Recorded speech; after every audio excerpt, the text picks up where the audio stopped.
Hello YouTube, this is Johnny from 573 Outdoors. I'm gonna come at you real quick with another short video overview of this brand new rifle that I got about 3 or 4 weeks ago. Basically what you got sitting in front of you is a Sig Sauer M400P or PM400, however they want to word it. Essentially it's their new budget-friendly AR pistol over-the-counter rifle. I've done a few things to it. I'll talk about each one of those as I go by, but essentially what this is a AR pistol chambered in 5.56. It normally comes with a blade style AR brace, AR pistol brace that is, Sig Sauer grip, PMag for magazine, and a standard A2 flash hider up front. And it does not come with any sights on it, so you have to either purchase sights or go with what I did. I went with the Sig Sauer Romeo5 red dot. It's a super cool sight, so it's got a feature where if it sits still for more than 2 minutes, the light goes off, the red dot goes off. As soon as it's moved, pop, comes back on. So super solid sight. Sight picture's perfect on it. The height of that bracket is great. It also comes with a lower third bracket, so if you put it on there, then you could have it a lot lower and have an absolute co-witness with your irons if you do run that. Okay, so now what I've done with this rifle, I've replaced the buttstock or the brace, quote unquote, with the SBA3 Tactical brace here. Probably the game changer on the market. I know that word may be overused, but it is an absolute game changer. It fills the face perfectly on the cheek weld. You can still shoulder it, even though there's that gray area where the ATF and the NFA say that you're not supposed to shoulder fire an AR pistol, blah, blah, blah, but hey, let's all face it, we know what goes down. Now, what I did do on the upgrade of the SBA3 is I went with a split fix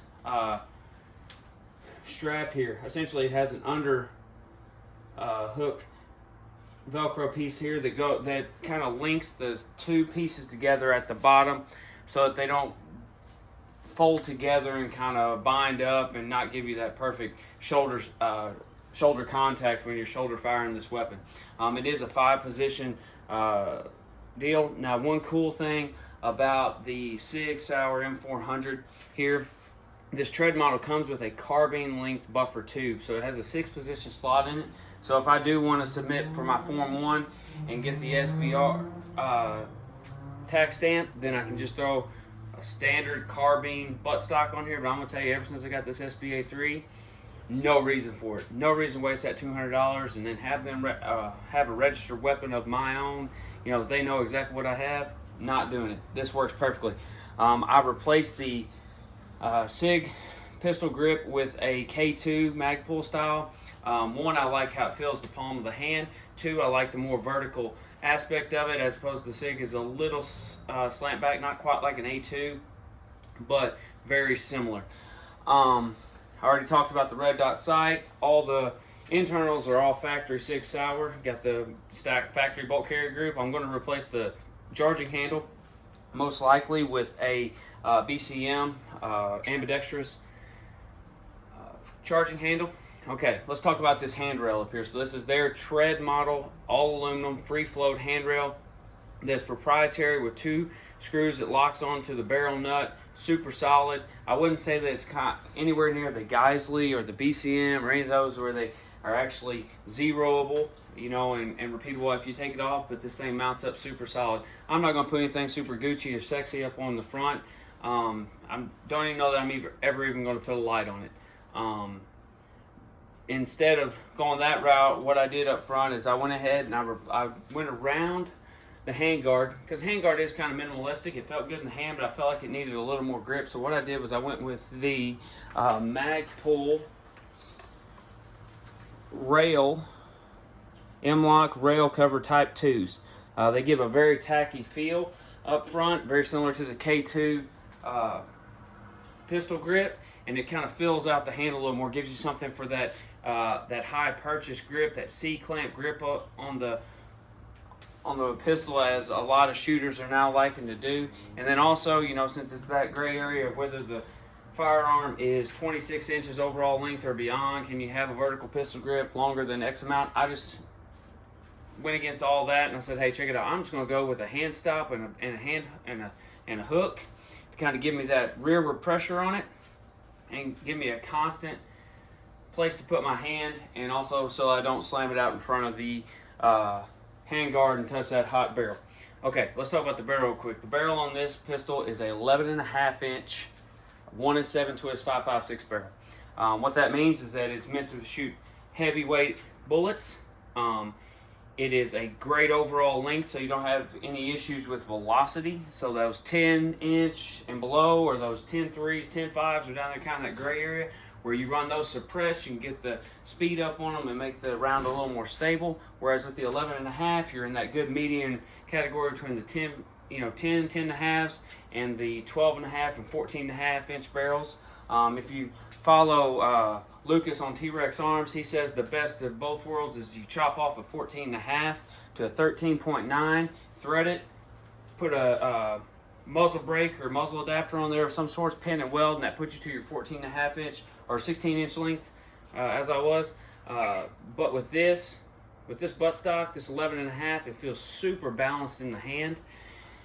The biggest upgrade I did on this rifle when it comes to the shooting, hands down, the muzzle brake. The muzzle brake I went with is, let me find the box real fast. It is the Surefire non-war comp style. It's not the one that you can direct thread a suppressor on or quick thread a Surefire suppressor on. This is just a standalone 4-port muzzle brake. Has 4 side ports, and it has 3 small ports up on the top to mitigate on some muzzle rise. I can tell you it is a night and day difference on this rifle having that muzzle brake on there as opposed to the A2 birdcage. A2 birdcage just kind of had it dancing a little bit, even if I try to mitigate it with my support hand. With this muzzle brake here, I don't even have to pull it into my shoulder necessarily. This thing just rams on target. At the very end of this video, I'm going to throw in a normal speed as well as a slow motion video of me firing, can't remember if it's 5 or 6 rounds.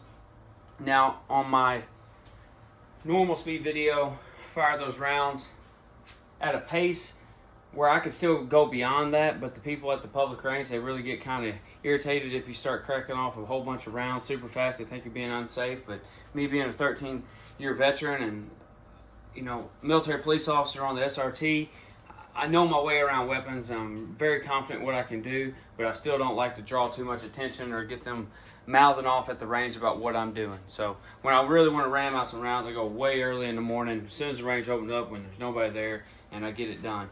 But these videos will show you just how flat this muzzle brake show. I wish I had a birdcage video of it to show you how it was kind of dancing around, but just know this.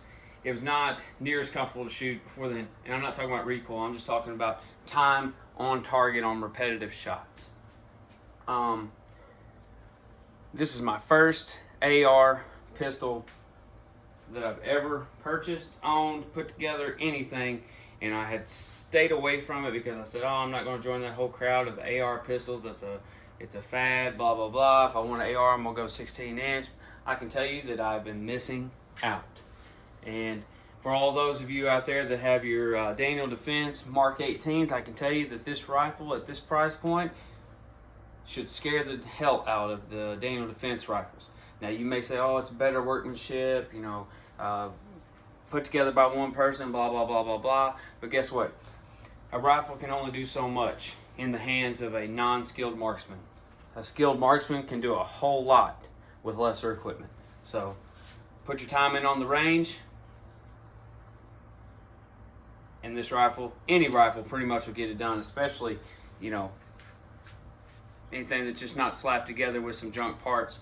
I'll leave this last thing on here. I want to say thank you to all the first responders that have been working throughout this entire coronavirus scare that we've had on the front lines. And I use that term very loosely because I understand what the real front lines are. But in this scenario, in the homeland, this is the front lines, and I support and appreciate everything that you first responders, nurses, doctors, paramedics, everything have been doing. So thank you for that. If you like this video, please give me a thumbs up. If you don't, give it a thumbs down. That's fine. Leave some comments below if you have any questions or just want to chat about this rifle. Please subscribe to my channel. Thank you very much, and get out there and shoot.